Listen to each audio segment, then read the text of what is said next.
And welcome into Everything Money. Often imitated, never duplicated. No matter how hard you try, you are not duplicating this.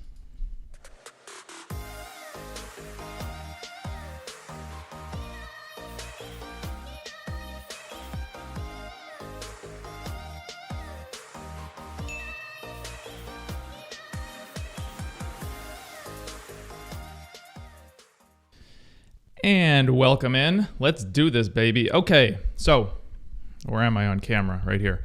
All right, so here we go. Futures are positivo, as usual.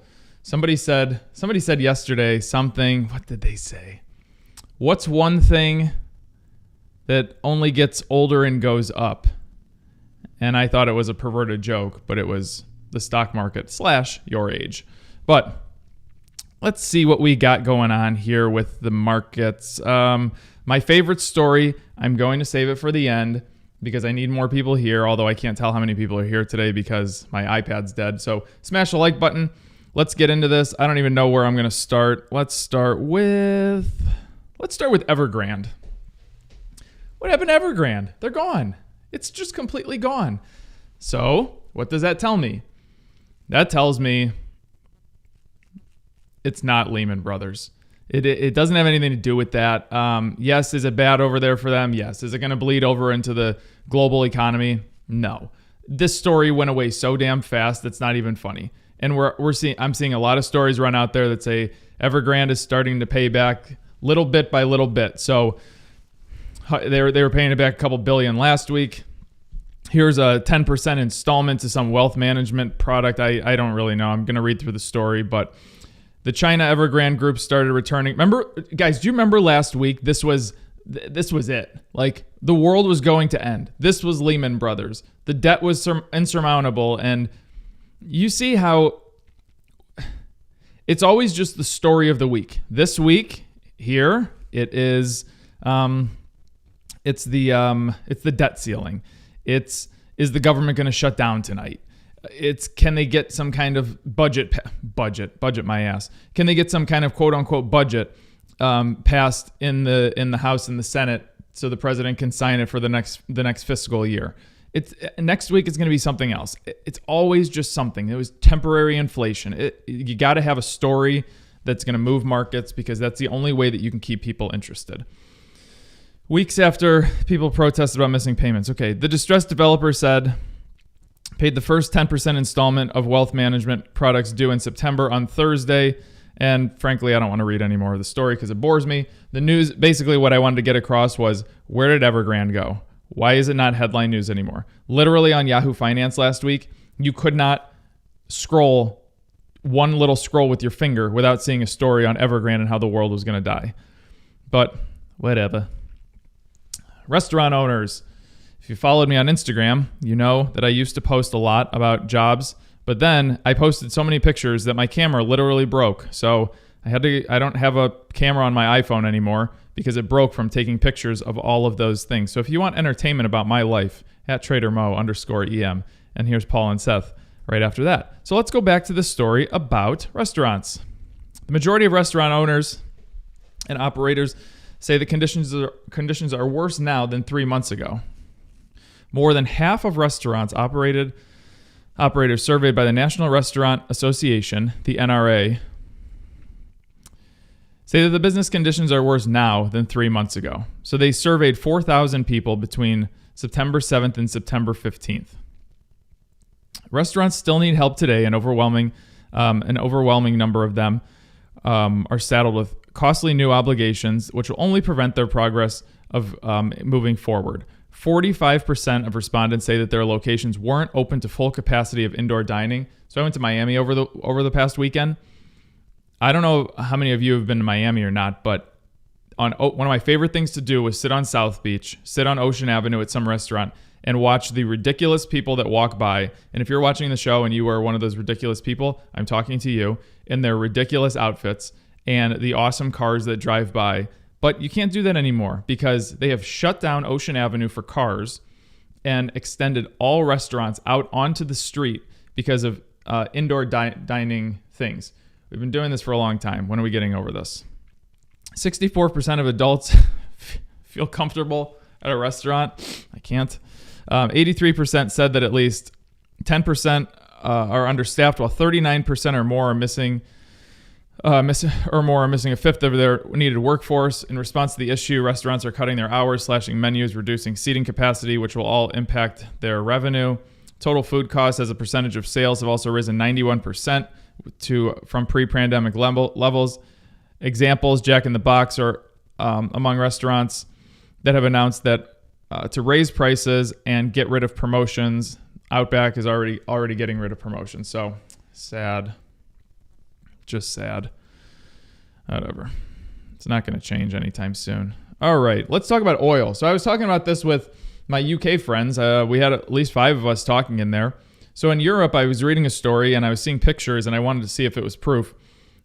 Are there actually oil gasoline / petrol, as they call it over there, issues at the stations? There are. Tons of them are shut down because there's no gasoline in any of the stations. I can't remember who, but they said they waited their friend waited 6 hours to get gasoline yesterday, did not get it. So it's just more of these little things that are getting thrown onto the pile of disaster. It's funny. Everything in the world seems to be going really poorly. Only thing in the world that seems to be is going really poorly, but the stock market just keeps going up. Hey, Walrus, the only Ocean Avenue I'm familiar with is the song. Is that the song by that punk rock group? I can't remember their name. Yellow Card, maybe? All right. So the issue that we're thinking about now is stagflation. In Great Britain, gas lines are reminiscent of the 70s.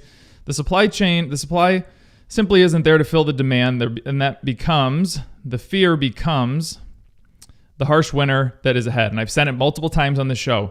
Guys, get ready to day trade those and swing trade those because these oil companies are crazy. We'll pull some of up on the charts in a little bit. Yep, XOM, that's one of them. BP, Chevron, etc. To be certain, the economy, while undoubtedly slowing, at least somebody admits it, is far away from levels of consistent with stagflation. The torrid demand that's made both labor and supplies scarce shows no signs of slowing down anytime soon. It absolutely does not. A future in the United States in which inflation is significantly higher than it has been in the past decade, but it's still only moderately above target. Economic growth remains healthy as supply constraints ease. I don't know what they're talking about. And the Fed doesn't press hard on any brakes. That's very true. I want to go to Powell. So I find it funny. I think this is a little bit, Walrus, that's it. I find it funny that some random guy sitting in a old spare bedroom here in Akron, Ohio, which I'm doing right now. I'm standing in an old spare bedroom, what the previous owners of this home used, was able to say that inflation is not transitory and it is basic common sense. This guy's a scam. Oh wow, what did I just do? Oh, hold on. All right, hold on. There we go. Okay. So, Jerome Powell, Fed chairman, still expects inflation to ease eventually, but said Wednesday that he sees the current pressure going into 2022, not transitory. It's also frustrating to see the bottlenecks and supply chain problems not getting better. In fact, margins are apparently getting worse. We're going to continue to see that into next year, holding up inflation longer than we had thought. Well, no kidding. I mean, this is insane. Inflation by the Fed's preferred measure is at the hottest pace in 30 years. It's very difficult to say how big those effects will be in the meantime and how long they will last. Well, sir, I wish you would have said that a long time ago instead of scamming your way through the past. Most screen size is transitory. Yeah, I don't know what I just did on that screen, but my bad. All right, next, let's do Jeremy Siegel. The professor who called the 20,000 said he's nervous about the trends of inflation. I don't blame him. Jeremy Siegel, professor at Wharton School of Business, said on Wednesday, said a fresh surge of inflation making him nervous and warned on the accelerating price pressures that could compel the Federal Reserve to raise interest rates faster clip than currently anticipated could deliver a correction to the equity benchmarks. The academic's comment came as Federal Reserve Chairman Jerome Powell on Wednesday said that the bout of high U.S. inflation could be prolonged into next year, and we could see that on materials and such. So, man, it's a lot of stuff out here. I don't even need to read it. You guys know this. I say this every day, but I think he makes a very valid point in the direction he's going. Let's do the debt ceiling. The debt ceiling is what it is. This is really mostly talking about the government shutdown that's looming. I believe it's tonight. The House passed something on Wednesday that to suspend the debt ceiling as the country barrels towards first ever default. Janet Yellen said that they need to do this before they run out of money on the 18th. The bill is set to fail in the Senate. So there you go. Just some news for you. Keep a watch on it. Disruption, baby. Here we go. Lordstown nears deal to sell Ohio plant to Taiwan's Foxconn. Now, let's talk about this one for a second and smash a like button for me because this is disruptive. I said a very long time ago, if the Apple car is going to be anything, Apple has so much cash. They're not going to do a startup. They are going to go and buy some distressed company that has no idea what they're doing, run by Silicon Valley, pimple-faced dorks, and they're going to move with them. And if you guys know anything about Taiwan's Foxconn, they are massively involved with Apple. Here you go. So I think this has something to do with the Apple car that's going to be coming out. Lordstown, the EV maker, running low on cash, running high on SEC investigations, is near an agreement to sell its highly politicized Ohio factory to Taiwan's Foxconn Technology Group. Boom. Roasted. That's it. That's it for today. Jobless claims are still higher. Shocker. Let's move on to some stocks of your guys's. I'm just going to run through these things real quick while you guys type them in. Let's look at the yields. 10 years ticking up, baby. 1.55%. I drove by Lordstown this morning with 3 cars in the parking lot. Well, that's disruptive. No wonder they don't have any cash flow.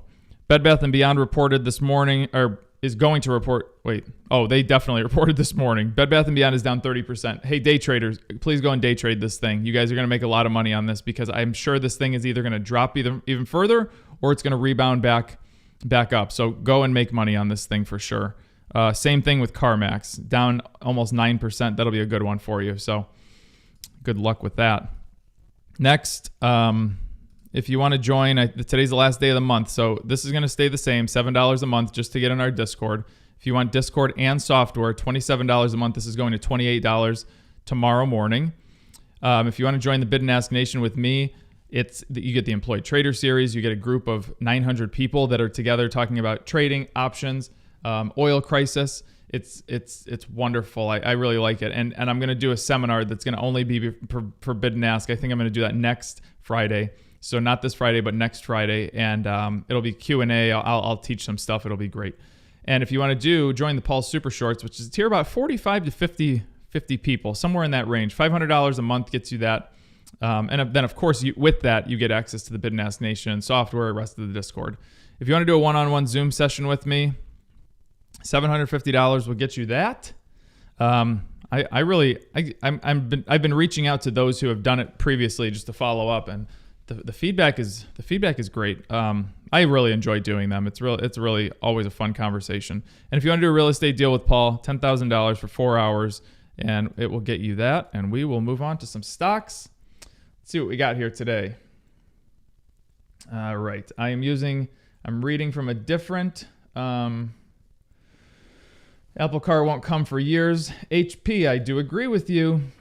I totally agree with you. But they're also a company that doesn't need to rely on a car like the rest of these to survive. So, yeah. When the bell rings, I know to buy. That is epic. Okay, let's see here. Just rolling through your comments. XOM. Let's do XOM. Start with some oil. All right, so we got the jump. So with the jump, I said, guys, when we get the jump, wait a second. What did I just do? Hold on. I need to get rid of this comment on the screen. Zach. Hold on, Zach. Where is this comment on the screen? Or can I just click it here? There we go. There you go. It's so funny. When I get rid of one little thing on my desk setup, everything just falls apart. Guys, smash the like button. Okay, let's talk about XOM. So looking good. I really like where the trend is going. Be careful with these though, because the issue is you've really pole vaulted up here. Now, why don't we take a look and see if yesterday was a pullback on our line chart. So what I would like to see is this, and let me zoom in here a little bit for you. So what I would really like to see is we got this pole vault. I want to see a pullback like this, and I would like it to just stop. It would be great if it would just stop right there. And then it would go forward because I want to create some support. It would be nice. So basically it would be nice if it pulled down to the 100-day moving average and then went.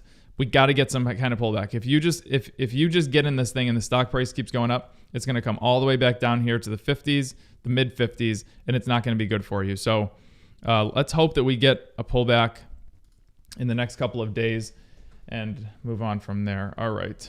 What the hell was that bell? I saw something else. Oh, Nick wants me to look at Caterpillar. I can do that. So this stock is in the Employed Trader series. All right, what do we got with Caterpillar? So Caterpillar, what I would really like for Caterpillar is just get up here in the sweet spot from a long-term perspective. It's going to have to get through these major moving averages. We're getting some pullback yesterday, more pullback today. It even looks like it's rolling over on a swing trade, so it's coming back down. I want the volume to be, so if you look 1, 2, 3, 4, 5, the last 5 days, we have not touched the average volume, which is that line that I just drew. We need to get more volume in this thing. To get this trend moving forward like so on the long-term side, we need more volume, and that is exactly what needs to happen.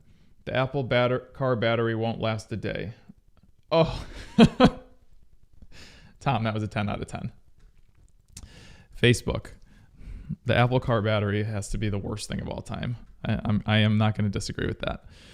All right, Facebook. So looking good. I would let this yellow line break down into the sweet spot, and then you're going to be fine. So basically what I'm saying is if you get one engulfing candlestick like this, you can go short on Facebook. If you really want to go short on Facebook, in my opinion, I think you should do it over here instead of a long-term trend and run it right down to the 200-day moving average. I think that would be a great idea. Will the software be adding screeners? Yes, it will. In due time. What do we got here?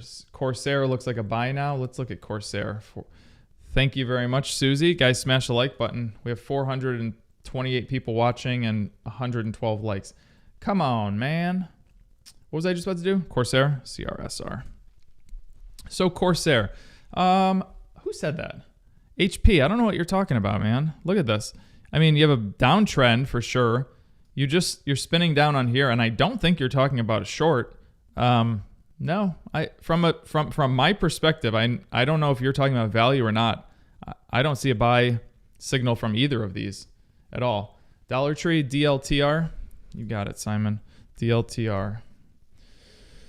Dun, dun, dun, dun, dun, dun, dun. Let's see here. Ooh. What do we got going on? Okay, so was this yesterday? What is this? This was yesterday. Okay, so we had a big day yesterday. I don't know what that was from. I don't remember seeing earnings. Earnings wasn't yesterday. Earnings was back here. I don't know what happened, but you got a ton of volume. You're looking really good right here. Now remember, you're seeing this is a flagpole. This is a gap up with a flagpole. You filled this gap. So you did fill this gap. That alone tells me that the price is going to pull back. You've also created another gap. Also tells me the price is going to pull back. You also moved up from $88 to $102. Everything screams take profits. So this is a big flagpole pattern. This is going to pull back. I would not be surprised if it pulled back to this low 90s number.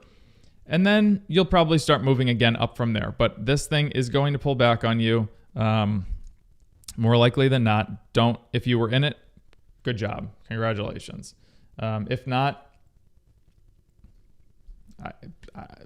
let it settle down. Let it pull back and move on from there.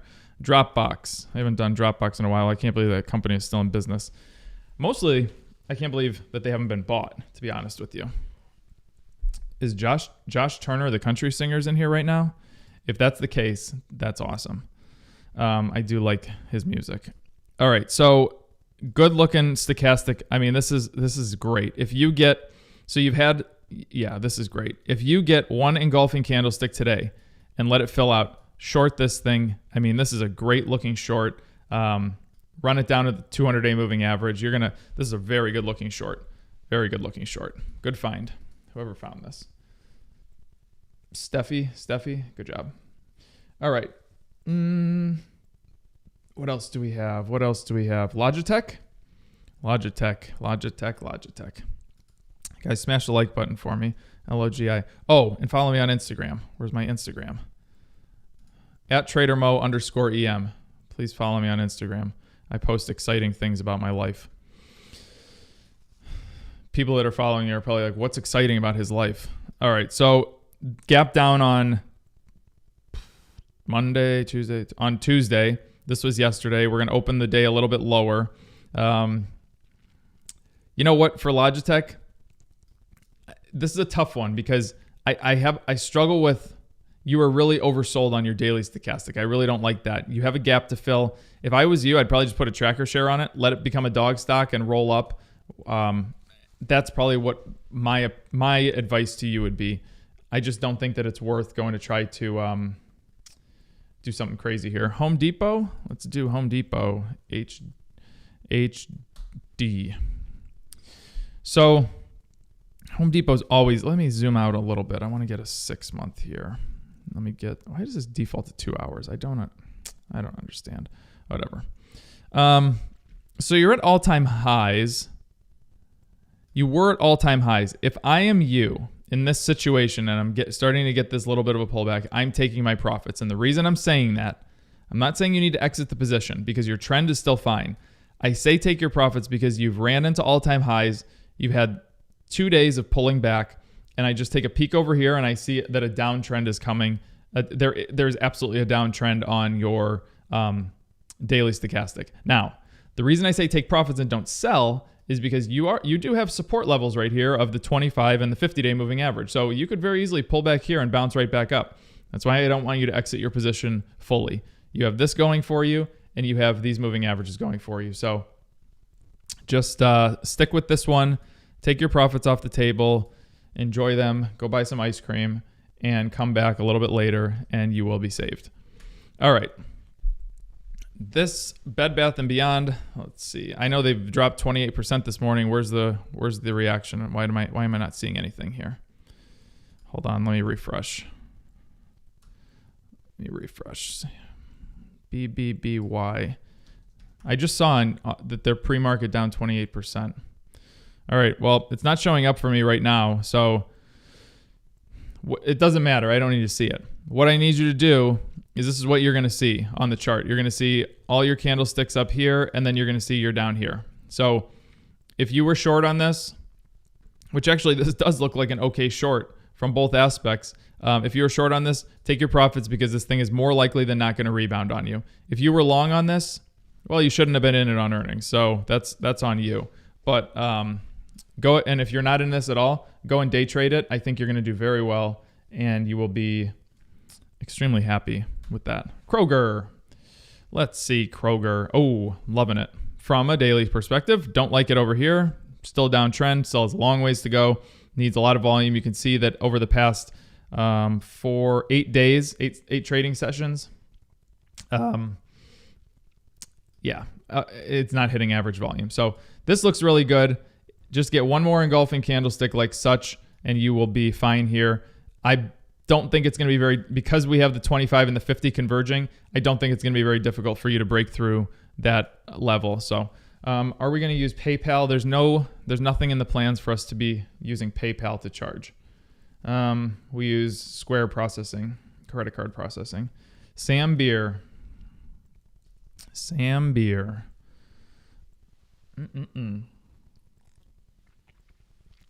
Warren, hold on. Before I do Sam, what's taking profits versus selling? You sell the value above your cost basis, so the total equals the original you put in. That's exactly right. So let me write it out for you just real quick.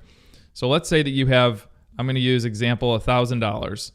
Let's say you have $1,000 and your stock price, that's initially what you bought, $1,000 worth of shares.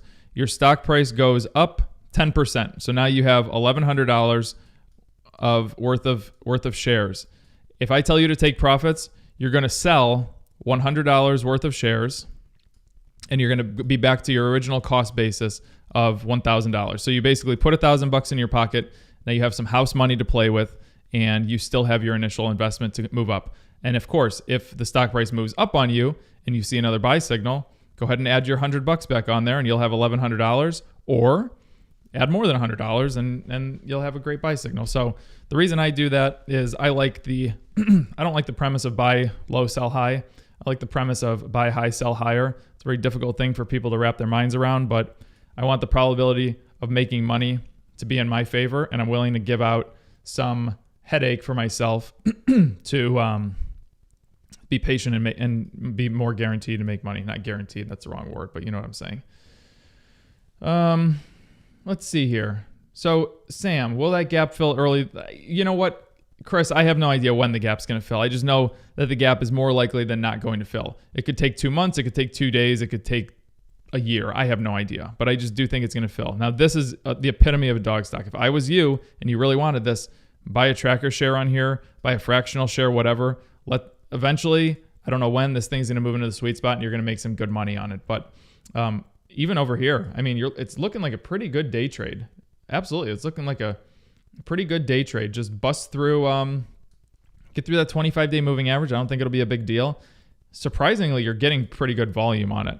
I mean, so if you're looking at a stock that's, what is this, $500 a share, and you see average volume of 340, I'm going to call it 340,000 shares traded a day, it's fine. I mean, it's fine. I don't like seeing a stock that's $10 that's going for 340,000 shares traded a day. I mean, you look at Warren Buffett's Berkshire Hathaway, there's like 300 shares traded per day. So it's all relative. I'm basically, what I'm trying to tell you is I'm fine with this average volume because of the share price, and you'll be all right. What is considered volume for day trading? You know what? I don't really focus too much on the number of volume for day trading. I just look and see, is the volume accelerating, decelerating, or staying the same? Okay. If we join your program, do you help us figure out how to day trade on a different platform? I have TD Ameritrade. Keenan, I have set something up to show you how to use Schwab, but I'm not going to show you how to use TD Ameritrade or anything like that. You have to figure that out. It's very, very, very simple to set up. I tell you exactly what to do, and you can try to replicate it, but I've used TD Ameritrade before, and TD Ameritrade blows. BMY. Who asked me this? Oh, no, okay. I thought it was going to be my BMY consultant. So, not actually, but the person in this chat that loves BMY. Guys, smash the like button. Let's get to 200. So it is a downtrend right now, but it's kind of leveling off, and I think you've hit a support level, and you're just going to kind of sit there and hover. Now, this looks pretty good from a daily perspective, where you can run this up to probably the 200-day moving average, about $64. I think that you'll do pretty well with something like that. Next, Mo, is it easy? It's easier on TradingView if you just scroll with your mouse than dragging right to left. Oh, okay. Thank you for that tip. Let's do FedEx and then Tesla. FDX. Stock market opens in about a minute. Let's do FedEx. All right, so FedEx, very, very downtrend. I remember this was earnings last week that they just gapped straight down.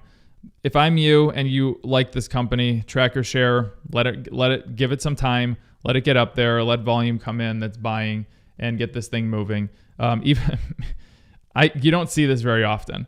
This is even like a dog stock from a swing trading perspective. I mean, I don't think that dog stocks from swing trades exist, but this looks like it. You rarely see where a stochastic flattens out on the bottom and goes sideways. That's incredible. So, guys, if I'm you, avoid this one for now. Just keep it on your watch list and don't do anything with it. Why give yourself the headache? Go find another company. Go trade UPS. Okay, Tesla. Let's see here. Let me zoom out a little bit. All right, so you're definitely at a support level with Tesla, and you can just draw that line straight across. That was a terrible line, but you can see what I'm saying. That indicates to me that maybe this run is over. Maybe this whole run is over, and that the stock price is going to pull right back down. So the market is open. This thing could very well drop down, start turning. Your daily is going against you. Yeah, just be patient with this one. If you want to do anything, you could short it from a daily perspective. But in my opinion, I think that you should still do. It just from a day trading side. Mo, is there videos in the bid and ask for risk management, where to set stop losses? Yes, there is. But Brian, I often say 3 to 5 stop losses are very subjective. 3 to 5%, whatever you're comfortable losing. I know it's not what you want to hear, but it's absolutely true. So it all comes down to comfort level. All right, guys, we got a lot of recording today. Live stream for subscribers at 2 p.m. The link will be in the Discord chat, and that's it for today. So I will see you all in 23 and a half hours tomorrow morning. Wins and losses Friday. Somebody just said Roku. That's disruptive. I'll catch y'all on the flippity flop.